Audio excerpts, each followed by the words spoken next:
वपुरलककुलाव्रतार्जनाज्यं विजय सखेरतिरस्तु मे नवद्या।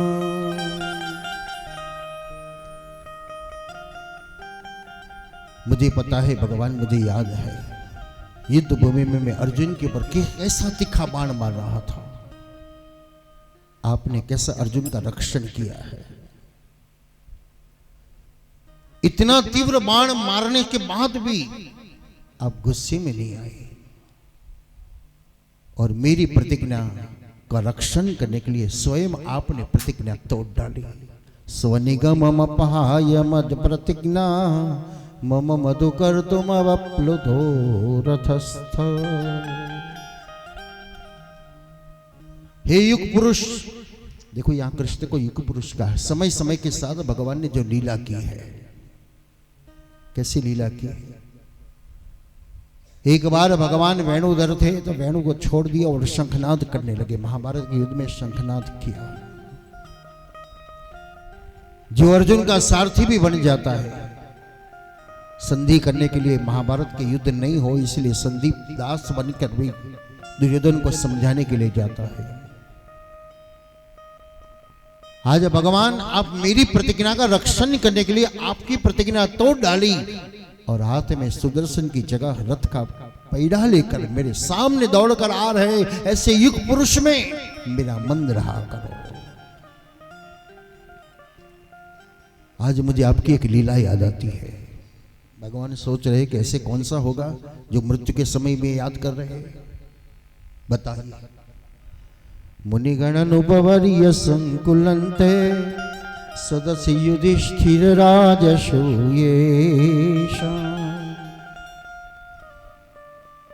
युधिष्ठिर के यज्ञ में अनेक लोगों ने अनेक प्रकार की सेवा की, लेकिन एक सेवा करने के लिए कोई तैयार नहीं हुआ। देखो सेवा क्या है और हम कैसी सेवा करते हैं वो भी समझने वाली अपने अपने लिए बात है।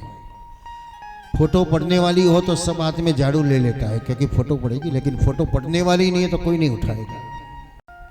लेकिन फोटो तो पढ़ती है, कोई आदमी नहीं पाड़ता फोटो, लेकिन भगवान पाड़ लेता है कि उनने सेवा की है। किसी ने नहीं देखा भगवान की ओर के भगवान क्या कर रहा है, लेकिन भीष्म कहता है मैंने देख लिया था कि आप क्या करते थे। मुनिगण उपवर्य संकुलन्ते सदस्य युधिष्ठिर राजसूयेशा।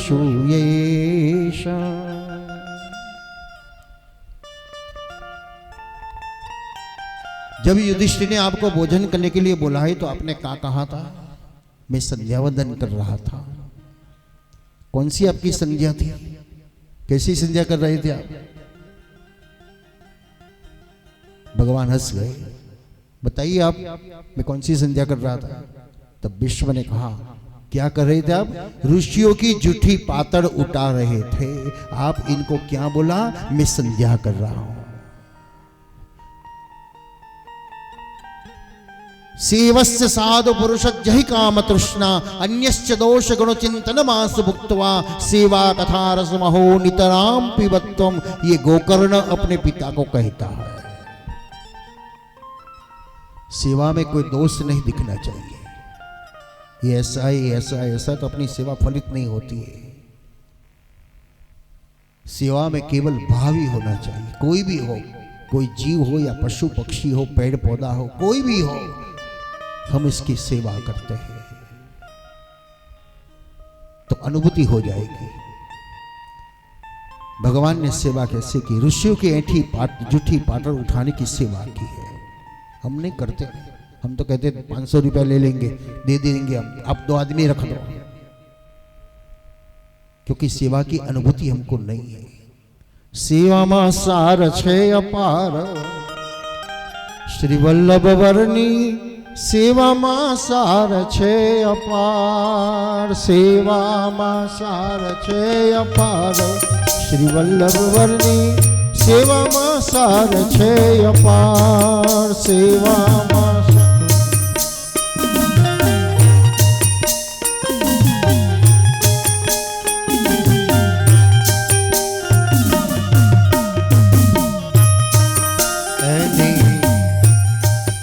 એની સેવામાં મન જેનું ચોટ્યું એની સેવામાં મન જેનું ચોટ્યું છૂટી ગઈ ભવજંજા સેવામાં સાર છે અપાર છૂટી ગઈ ભવજંજા સેવામાં સાર છે અપાર સેવામાં સાર છે અપાર શ્રી વલ્લભવરની સેવામાં સાર છે અપાર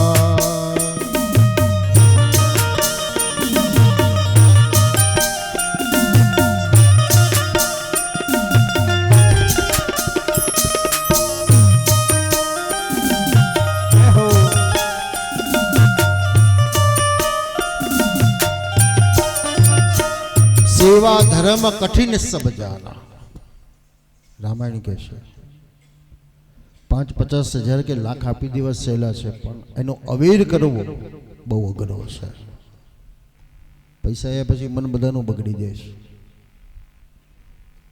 એનો અવેર એ વિશેષ બતાવે છે ભીષ્મ બાણસી એમાં સુતાતતા પુકાર કરે છે મારે એ ભગવાનમાં મારું મંદિર છે વિચારો એ પ્રશ્ન એક થાય કે આપણે તો સોનાના આસનમાં બેઠેલા ભગવાનનું ધ્યાન ધરીએ હીરા મોતી ધારણ કરેલાનું ધ્યાન ધરીએ ભીષ્મ એમ કે છે કે એઠી પાતળ ઉપાડી રહેલા ભગવાનમાં મારું મન રહે છે જેને મહાન બનવું છે આ એની વાત છે નાનામાં નાની વસ્તુને ધ્યાનમાં રાખે તો એ મહાન બની શકે છે નાનામાંથી જ મહાન બનાય મહાનમાંથી નાનું બનવું બહુ અઘરું છે પણ નાનામાંથી મહાન બનવામાં બહુ આનંદ છે ભીષ્મએ મન બુદ્ધિ ચિત્ત એકાદશ ઇન્દ્રિયો અર્પણ કરવા માટે જે સ્તુતિ કરી ભીષ્મ પ્રભુના ચરણમાં સમાઈ ગયા પાંચેય પાંડવોને સમાચાર મળ્યા અર્જુન દ્વારિકાથી પાછો આવ્યો રડવા લાગ્યો શું થયું ભાઈ આજે મને અનુભવ થાય છે કે મારો રથ ચલાવનારો નથી હું છું ગાંડીવ છે પણ મારો રથ ચલાવનારો નથી કેમ શું કહે છે ભગવાન સ્વધામ પધારી ગયા પાંચે પાંડવો દુઃખી થયા ચાલો આપણે બધા સ્વર્ગારોહણમાં નીકળી જઈએ કથા અહીં પણ સુંદર છે આધ્યાત્મ કથા છે વિશેષતા કોની છે મહત્તા કોની છે આપણી કે આપણી અંદર બેઠેલાની ગમે તેટલા આપણે મહાન છે પણ આપણી અંદર બેઠેલો નીકળી જાય તો કોઈ આપણી જોડે બેસવાય તૈયાર નથી કોઈ રહેવાય તૈયાર નથી બધા એમ કે લઈ જાવ ને જલ્દી જવાનો તો આસક્તિ કોનામાં હતી મોહ કોનામાં હતો પ્રેમ કોનામાં હતો શરીરમાં હતો કે શરીરમાં રહેલા આત્મામાં હતો પણ એ દેખાતું નથી આપણે શરીરને સર્વેશ્વર માની લીધો અર્જુન સમજ્યો આજે અને આપણે સમજીએ છીએ એટલે પછી એને ભાઈ જાવ લઈ જાઓ હવે કારણ એ ગતો રહ્યો પાંચે પાંડવ स्वर्गारोहणમાં गया स्वर्ग सबको चाहिए हम सब ये इच्छा करते हैं भगवान हमको स्वर्ग में ले जाए हमके मुक्ति में ले जाए ज्ञानी पुरुष तो मुक्ति मांगते ही नहीं बार बार हम मेरा जन्म हो और बार बार आपकी सेवा करते रहे लेकिन बाकी लोग कहते हैं हमको स्वर्ग में और आज के ज़माने में तो लोग बहुत बहुत सोने का विमान आएगा आपको ले जाएगा यहाँ जाए ले जाएगा यहाँ ले जाएगा और लोग तालियां लगाते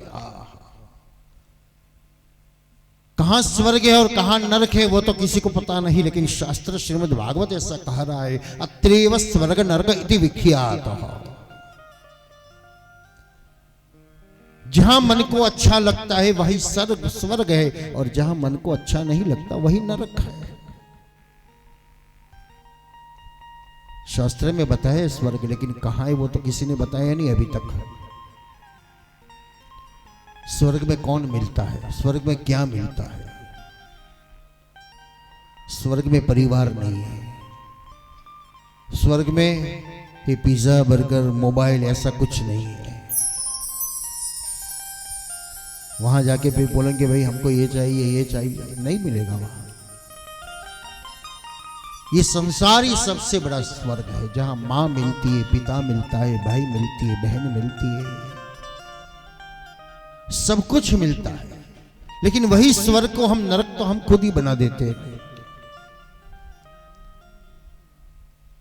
5 पांडव स्वर्ग में जा रहे हैं, लेकिन कोई नहीं जा सका, केवल युधिष्ठिर अकेला ही स्वर्ग में जा सका। गामडानी कहेवत के जे सोयना काणामांथी ऊंटने काढવો, દોરો કાઢવો સહેલો છે, પણ ઊંટ કાઢવું કેટલું અઘરું છે। એમ સંસારની આસક્તિમાંથી મનને પરમાત્મામાં લગાવો। અર્જુન પડી ગયો, દ્રૌપદી પડી ગઈ, સહદેવ પડી ગયો, નકુલ પડી ગયો। પૂછ્યું અમારો કયો દોષ હતો? તને રૂપનું અભિમાન હતું, તું ભૂખ્યો નતો રહેતો, બીજાનું ખાઈ જતો હતો, તને જ્ઞાનનું અભિમાન હતું, શક્તિનું અભિમાન હતું। આ બધું તો આપણામાં કેટલું બધું ભર્યું છે। હું નથી ખાતી કહો છો ને, એ પણ ખાવ છો તમે। ભલે આપણે એમ લોકોને હું નથી ખાતી, તમે ખાવ છો, શું અભિમાન આવે છે? હું આ નથી કરતી, હું આ નથી કરતી, હું આ નથી કરતી, હું આવું કરું છું, આવું, એમાં અહમ આવે છે। સરળતા, સહજતા ત્યાં વ્યક્ત કરવાની જરૂર નથી। केवल युधिष्ठिर एकला स्वर्ग में जई शक्या। परीक्षित राजा बन्यो, तथा परीक्षित द्विजवर्य शिक्षया, शस्त्रों ने शास्त्रों ने अभ्यास कराया। दिग्विजय करवा माटे परीक्षित निकळ्यो। नगर में आवता पहला 2 वस्तु परीक्षिते जोई। 3 पग जेना कपाई गेला छे ने 1 पग उपर उभा रहेला बळदने जोयो, અને દુબળી વસુકી ગયેલી એવી ગાયને જોઈ।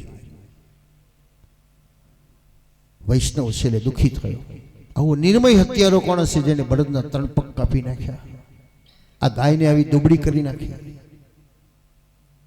ઠીંગડો કાળો માણસને જોયો તો પૂછ્યું તું કોણ છે? હું કલી છું। ધર્મને બળદને પૂછ્યું તું કોણ છે? હું ધર્મ છું। ગાયને પૂછ્યું તું કોણ? હું પૃથ્વી છું। આ દશા કોણે કરી? આ કલીએ કરી। સત્યુગમાં ખુલ્લી આંખે ભગવાનના દર્શન થતા હતા। એક યુગ ગયો એટલે તપ કરવું પડ્યું। તપ કરે ત્યારે ભગવાન પ્રસન્ન થતા। મનુષ્ય રૂપાના સમયમાં ભગવાનનો તપ કરવાથી ભગવાન પ્રસન્ન થયા। એ બીજો યુગ ગયો। ત્રીજો યુગમાં हजारों वर्षों सुधी भगवान जप करे त्यारे भगवान मरता था। हवे कली आई गयो, समय ज नथी आपणी पासे। समय एटलो बधो छे, नवरा माणसनी पासे समय नथी, बाकी समय एटलो बधो छे, पण नवरा छे कशुं करवुं नथी एटले बानु छे, टाइम नथी। आ कलीनो प्रभाव छे। पृथ्वी कहेवा लागी हूँ दुबड़ी पड़ू छूं, कारण मारी पर भार वधी गयो छे, એટલે હું સહન કરી શકતી નથી। श्री महाप्रभुजी कलिकालना लक्षणों कहे छे, सत्यम नास्ति तपसौचम दयादानम न विद्यते, उदर बरीणो जीवा वराक्ता कुटभाषिणः। शरीर बगड़्યું એની ચાડી જીભ ખાય છે, એટલે ડોક્ટરો જીભ જુએ છે। એમ આપણું મન બગડ્યું એની ચાડી પણ કોણ ખાય છે? જીભ। આપણી વાણી બગડે એટલે જાણવાનું હવે કલીનો રોગ લાગ્યો હશે। સાચું બોલવાનું મન થતું નથી, દુઃખીને જોઈને દયા નથી આવતી, દયા આવ્યા પછી દાન કરવાનું મન થતું નથી, અને એ હાથ સીધો મોઢામાં જાય છે તો ભોજન નથી પણ એ પાપ છે। વૈદિક માર્ગમાં બહુ સરસ સરળતાથી આપણને આપણા જીવનમાં વણી લીધું કે રોજે રોજનું તમારું પાપ ધોવાઈ જાય। તમે રોજ સવારે કચરો વાળો સાવણી, એવી એક સાવણી બતાવી આપણને, જે અજાણતા આપણે પાપ કરીએ છીએ। ચાલતા ચાલતા કેટલા જીવ મળતા હશે, શ્વાસ લેતા લેતા કેટલા બેક્ટેરિયા આપણી અંદર જતા રહેતા હશે, રસોઈ બનાવતા બનાવતા પાણીમાં કેટલા જમ્સ હશે મરી જતા હશે, શાકભાજીમાં કોઈ જીવ હોતા હશે મરી જતા હશે, ઝાડુ પોતું કરતા કેટલા જીવ અંદર મચડી જતા હશે।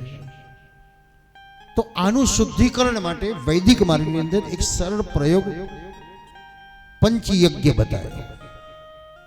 એક અમદાવાદથી મારે એક વૈષ્ણવનો ફોન આવ્યો તો શાસ્ત્રીજી મારે પંચયજ્ઞ કરવો છે. મેં કીધું ભાઈ પંચયજ્ઞ સાંભળ્યું નથી પણ તમે ક્યાં વાંચ્યું, કોણે કહ્યું? તો કે મેં ગીતામાં વાંચ્યું. મેં મને ફોટો મોકલો, હું જોઈને પછી તમને કહું. અને પંચયજ્ઞ હતો ને પછી મેં સમજાવ્યું આ પંચયજ્ઞ કોઈ બ્રાહ્મણ દ્વારા કરાવવાની જરૂર નથી, તમે તમારી જાતે જ આ યજ્ઞ કરો. વૈદિક માર્ગના મત પ્રમાણે અને આપણા બધા વડીલો આ કામ કરતા હતા. શરીરનું પોષણ આધાર એટલે ભોજન. જમતા પહેલા એક રોટલી ગાયની હતી અને એક રોટલી કૂતરાની હતી. આ બે યજ્ઞ થયા. બીજો એક યજ્ઞ આગળ અતિથિ કોઈ આવ્યો એને મુઠ્ઠી દાણા આપો, એ ત્રીજો યજ્ઞ થયો. ચોથો યજ્ઞ તમે કબૂતરખાનામાં એકાદ મુઠ્ઠી દાણા નાખ્યા, એ ચોથો યજ્ઞ થયો. અને પાંચમો યજ્ઞ હતો કે અગ્નિમાં આહુતિ આપવાની. આ પહેલાંના સમયમાં વડીલો આપણા ઘરમાં આવા યજ્ઞો રોજ નાનો કુંડ રાખતા હતા, એમાં છાણું મૂકતા હતા, ઘીની આહુતિઓ આપતા હતા.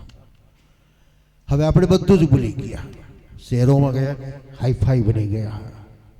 ગાયને કોણ મૂકવા જાય, કૂતરાને કોણ મૂકવા જાય, બધું સબાહા, આપણે જ ગાય ને આપણે જ કૂતરું ને આપણે અંદર જ જવા લાગ્યું બધું.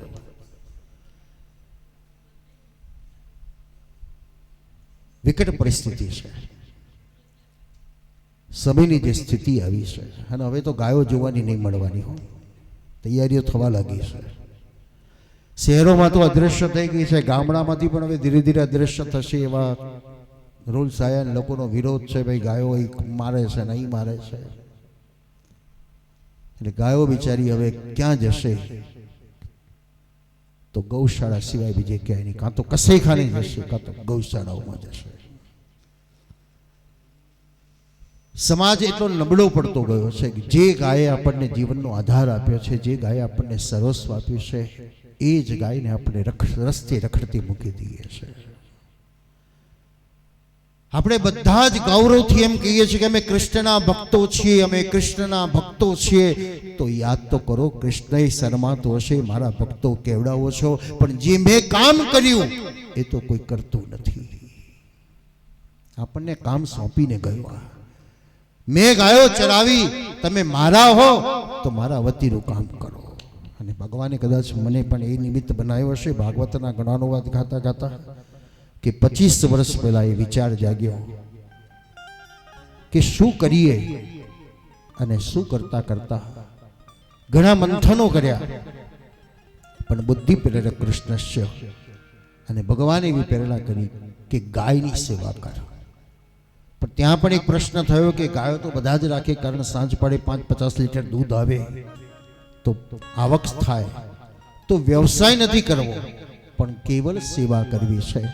તો દૂધ ના આપતી વૃદ્ધ એવી ગાયોની સેવા 25 વર્ષથી કૃષ્ણાશ્રય આશ્રમ જે કરી રહ્યું છે, જેમાં અત્યારે 300 ગાયોની સેવા થઈ રહેલી છે.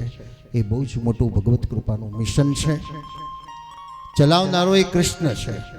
બાકી 300 ગાયોની ખર્ચો ગણો તો અત્યારે 130 રૂપિયા ઘઉંનું ભૂસું આવે છે. 20 કિલોના 130 રૂપિયા. જુવારનો પૂરા લઈએ તો 20 કિલોના 150 રૂપિયા. લીલું ઘાસ લઈએ તો 50 રૂપિયે 20 કિલો ઘાસ આવે. તો એનો ખર્ચ તો ચલાવનારો ચલાવે છે. પ્રભુની કૃપા છે, પ્રેરણા છે, એ જ આપે છે અને એ જ કરે છે. પણ મારો કહેવાનો ભાવ એ છે કે હું એકલો 300 ગાયો સાચવું એટલે તમારા બધાના સહયોગથી જ સાચવી શકાય, બાકી નહીં. તો જ્યાં કાર્ય કરે છે, ભલે આપણે આપણા આંગણે ગાય નથી રાખી શકતા, પણ જ્યાં ગાયો છે ત્યાં આપણો હાથ તો લાંબો કરી શકાય. આજે ગૌશાળાના નામે બિઝનેસ પણ ઘણો મોટો થઈ ગયો. 5-25 દૂધની ગાયો રાખે અને પછી લાવો લાવો લાવો લાવો ને એ દૂધના પૈસા બેલેન્સ થાય અને તમારો ખર્ચ નીકળ્યા કરે. શહેરોમાં મંદિર અગાડી ગાય પોતાની ઘાસે પોતાનો રૂપિયા તમારી જોડથી લઈ જાય. એટલે આપણે દાન કરવા માટે, પુણ્ય કરવા માટે પહેલે 5-10 રૂપિયાનો ખવડાય, પણ પેલો હાંજ પડે 500 રૂપિયા રોકડા લઈને જાય. એના જ ખેતરમાંથી ઘાસ લાવી હોય, ગાય એની હોય ને દૂધની આવક એને મળી જાય.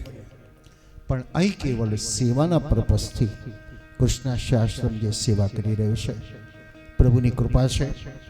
વર્તમાન સમયની જે વિકટ પરિસ્થિતિ આવતી જાય છે કે બે માતાઓ દુઃખી છે, જન્મદાતા માં અને બીજી કર્મદાતા માં. ગાયોને સમાજના માધ્યમથી, સમાજના લીધે જ કસાઈખાને જવું પડે છે. એ આપણો દોષ આપણો છે. અને જન્મદાતા મા બાપોને વૃદ્ધાશ્રમમાં જવું પડે છે તો એ પણ દોષ આપણો છે કે આપણે આપણા મા બાપને સેવા નથી કરી શકતા, રાખી શકતા નથી. દુનિયામાં સુખી થવાના બે ઉપાય બતાવે છે, એક ગૌ સેવા અને બીજી મા બાપની સેવા. ભલે રામની સેવા નહીં કરીએ તો વાંધો નહીં, કૃષ્ણની સેવા નહીં કરીએ તો વાંધો નહીં, પણ આ બે માની સેવા હશે તો બંને માની સેવાથી કૃષ્ણ 100% રાજી થાય છે. કારણ જગતનો બ્રહ્મ મથુરામાં ગયા પછી યશોદાને યાદ કરે છે, એટલે એને ખબર છે માં શું છે. તો આપણો જે ભાવ, કલિકાલનો જે પ્રભાવ છે, અને એ પ્રભાવ દ્વારા કલીમાં પરીક્ષિતે કલીને મારવાનો પ્રયત્ન કર્યો ત્યારે કલી કીધું, મહારાજ મને મારીશનો વાંધો નહીં, પણ ફાયદો કેટલો છે. કેવલ ભગવત નામ સ્મરણ. કલિકાલમાં નામ સ્મરણની મહત્તા છે. નાનક દુખિયા સબ સંસારા, જો સુખિયા જો નામ આધારા. સુખીમાં સુખી માણસ કોણ? તો નાનક એમ કહેશે, મારી દ્રષ્ટિએ તો ભગવત નામ સ્મરણ વાળો સુખીમાં સુખી છે. કારણ એની પાસે નામ સ્મરણ છે. તો કલીનો એક આધાર કેવલ નામ સ્મરણ. નાનું છે, એકદમ નાજુકડું છે, પણ બોલવું કેટલું અઘરું છે. બોલો તો રામ રામ રામ રામ.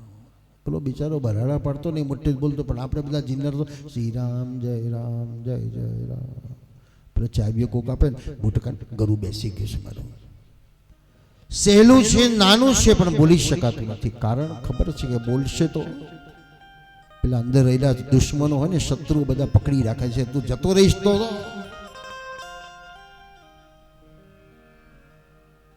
પરીક્ષિતે વિચાર કર્યો, કલી તને જીવતો રાખવું, પણ ફાયદો શું? તો એક જ ફાયદો બતાવ્યો કે પુણ્ય નહીં કરે તો વાંધો નહીં, દાન નહીં કરે તો વાંધો નહીં, સેવા તીર્થયાત્રા નહીં કરે તો વાંધો નહીં, કેવલ ભગવત નામ સ્મરણ કરશે તો પણ એનું કલ્યાણ થઈ જશે. એટલો બધો ફાયદો હતો. આ હજારો વર્ષ પહેલા કલી બોલ્યો છે. એક સમય કેવો આવશે, અને આપણે બધા જોઈ રહ્યા છે કેવો સમય છે. કોઈ તીર્થ જવાનું નામ નહીં દે, કોઈ દાન નહીં કરવાની ઈચ્છા કરે, અને ક્યાંથી કરશે? સમય એવો આવશે. હજુ તો પુરાણો તો બતાવે છે કે ગાય વાછડા જેવી થઈ જશે, પર્વતો ડુંગર જેવા બની જશે, નદીઓ તલાવડા જેવા થશે, અને માણસો ઠીંગણા બની જશે, વૃક્ષો છોડ જેવા બની જશે. જ્યારે કલી પૂર્ણ આવશે ત્યારે, કે જેથી કુદરતને પોતાની બાથમાં લેતા કોઈ ઊંચે જ ના જાય, કોઈ આગો જ ન જાય, અને આખું દુનિયા સમય જાય. એક સમય કેવો આવશે, કોઈ કશું જ કરવા તૈયાર નહીં થાય. પરીક્ષિત કીધું, એવો સમય આવશે તો મારી પ્રજાનું કલ્યાણ નહીં થાય, મને જીવતો રાખતો થશે. મારા યુગમાં એક ફાયદો, કેવલ ભગવાનનું નામ લેવાથી એને મુક્તિ મળી જાય. ગીતામાં પણ કહ્યું છે, અંતકાલે ચ મામેવ સ્મરણ યુક્તા કલેવરમ. હવે આપણે બધા રાહ જોઈને બેઠા કે છેલ્લી વાર જય શ્રી કૃષ્ણ કહી દઈશું, પણ છેલ્લી વાર આ બોલાય જ નહીં. તો અંત એટલે ક્ષણ ક્ષણનો અંત. શ્વાસે શ્વાસે ભગવત નામ સ્મરણ. વદબીરેવ સતતમ શ્રી કૃષ્ણ શરણમ મમ. સતત એનું સ્મરણ થતું રહેવું જોઈએ. તમે કેટલું બધું કામ કરો છો, પણ શ્વાસ અટકે છે ખરું? એનું કેવું સતત કામ કર્યા કરે છે. એમ ચિત્તની અંદર નામ સ્મરણ પણ એવું સતત રહેવું જોઈએ. પરીક્ષિતે કલીને કીધું, તારું ઘર બતાય, તું ક્યાં રહીશ? એટલે કલી કહી દીધું, જુગાર મારું ઘર છે, વ્યભિચારે મારું ઘર છે, અનિતિ મારું ઘર છે, અધર્મય મારું ઘર છે. જ્યાં ધર્મ છે ત્યાં હું નથી આવતો. પરીક્ષિત, ચલો આ બધું તો આપણા નગરમાં નથી, એટલે કંઈ વાંધો નહીં, જ્યારે જે આવી જગ્યાએ. અરે રાજા, એકાદ સારી જગ્યા તો આપો. સોનું એ તારું ઘર છે. કયા ધનમાં કલી? અનિતિના કમાયેલા ધનની અંદર કલી રહેલો છે. હવે આપણે બધું વિચારવાનું છે. આપણે છેતરી લૂંટીને લોકોની પાસેથી ભેગું કર્યું, એ સુખ મળશે કે દુઃખ મળશે? એ તો વાલિયાએ અનુભવ કરી દીધો, તો વાલ્મીકી થઈ ગયો. તુલસીદાસે અનુભવ કરી દીધો, તો સંત તુલસીદાસ બની ગયા. આપણે જો અનુભવ નથી કર્યો ને એટલે દોડાદોડ કરીએ છીએ, આનું કાપી લઉં, આનું કાપી લઉં, આનું કાપી લઉં. સંતાનોને સોનાની થાળીમાં ખવડાવવા માટે આપણે આપણો ધર્મ બગાડી નાખ્યો, આપણે આપણું કર્મ બગાડી નાખ્યું, આપણે આપણી ઈચ્છાઓને બગાડી નાખી અને ક્યાંથી ક્યાં દૂર જતા રહ્યા. ન કરવાના કર્મો કરવા લાગ્યા.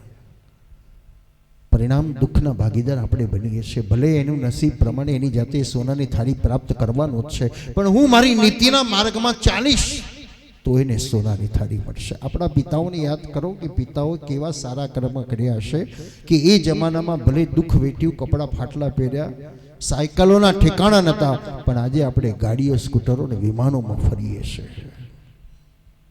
એની પાસે નીતિ હતી, એના પુણ્યથી આપણે સુખી છે. આપણા દીકરાઓને પણ વધારે સુખ આપવું હોય તો આપણે પણ નીતિના માર્ગમાં ચાલવાની જરૂર છે.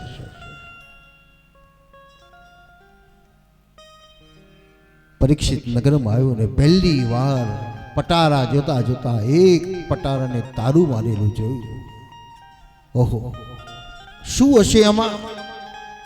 જિજ્ઞાસાયમ પ્રકૃતે પુરુષ્ય. સસ્પેન્સમાં જિજ્ઞાસા બહુ હોય, એમ પરીક્ષિતને જિજ્ઞાસા હતી, આમાં શું કિંમતી હશે? સુવર્ણ હીરા જડી સોનાનો મુકટ મળ્યો. ઓહ, આ તો રાજાના મસ્તકો પર શોભે, આવો ધૂળ ખાતો મૂક્યો, લાવ પહેરી દેવા દે. એકદા વિચરણ મૃગે. કદાપી પરીક્ષિત શિકાર કરવા નથી ગયો, પણ એકદા એને વિચાર આવી ગયો કે લાય શિકાર કરવા બધું, કારણ વિનાશના રાહ તરફ જઈ રહ્યો છે, અનિતિના માર્ગમાં ચાલી ગયો. સાધુ ન કરવા વહી સેવા. જે સાધુની સેવા કરતો એમ કહેવા લાગ્યો, આ સાધુ મારી સેવા નથી કરતા. આ કલીનો પ્રભાવ છે. પહેલાનો સાધુ નગરમાં જતો નહોતો, એને નગરની જરૂર નથી. આજનો સાધુ નગર વગર રહી શકતો નથી, કારણ એને રૂપિયાની જરૂર છે. બન્યા સાધુ ફક્કડ, પણ રૂપિયાની આસક્તિ એવી લાગી ગઈ કે ધનવાનને પાછા પાડી દીધા. ખરવો, કરોડો, અબજો, 500 વીઘાની પ્રોપર્ટી, 1000 વીઘાઓની પ્રોપર્ટીઓ. સમાજ ક્યાં જશે? આપણે બધા આંખો પાટો બાંધી દીધો છે અને દોડ્યા જ કરીએ છીએ. આપણે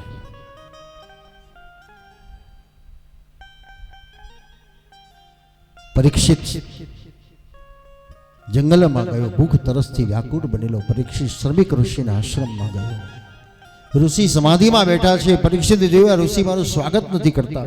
હાથમાં ધનુષ્ય બાણ લીધું, સર્પને જોતા બાણ છોડ્યું, એક ક્ષણમાં અમૃત સર્પને લઈ ઋષિના ગળામાં મૂકી દીધો. પરીક્ષિત નીકળી ગયો.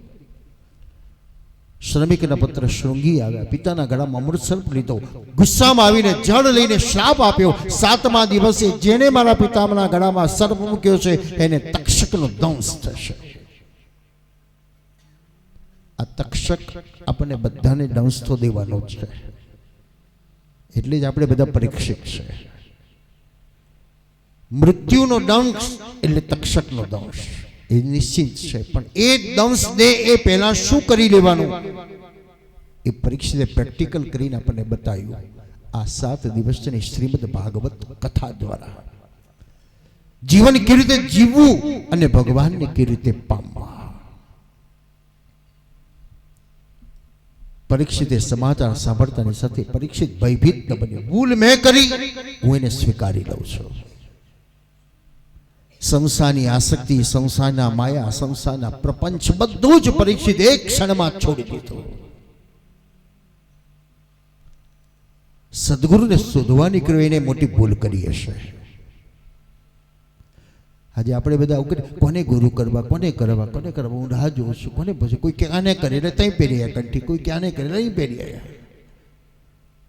શોધવાની જરૂર નથી, સદશિષ્ય બનવાની આવશ્યકતા છે. બસ તમે લાયક બનો, ગુરુ તમને શોધતા આવશે. રામકૃષ્ણ પરમહંસ વિવેકાનંદને પૂછે છે, વિવેક હું તને શોધતો હતો તો ક્યાં હતો? श्री महाप्रभु जी दामोदर दास ने पूछे, दबला में तुझे खोज रहा था, कहां था तू? सदशिष्य बनवानी जरूर है. गंगाना किनारे परीक्षित आयो, अनशन व्रत लीधु, सशिष्य बनवा तैयार થઈ ગયો. તુલસીની માળા ધારણ કરી આંખ બંધ કરીને બેઠેલો પરીક્ષિતનો હાથ ગળામાં ગયો, સર્પ જેવો ભાસ થયો અને આંખ ખુલી ગઈ. તો यावे लशक्तुलसी विमिश्र कृष्णांदरेम्बं बदिकां मुनेत्री पुनातिलोकानुभयत्र शेकात् तस्त्वं न सेवेत मरिष्यमाण. ओहो, क्या मैंने गले में पहना है? तुलसी की माला. अच्छा, तुलसी तो भगवान कृष्ण की प्रिया है. सदैव भगवान की दृष्टि तुलसी पर रहती है, तो ये तुलसी की माला मैंने गले में पहनी तो मेरे पर किसकी दृष्टि आई?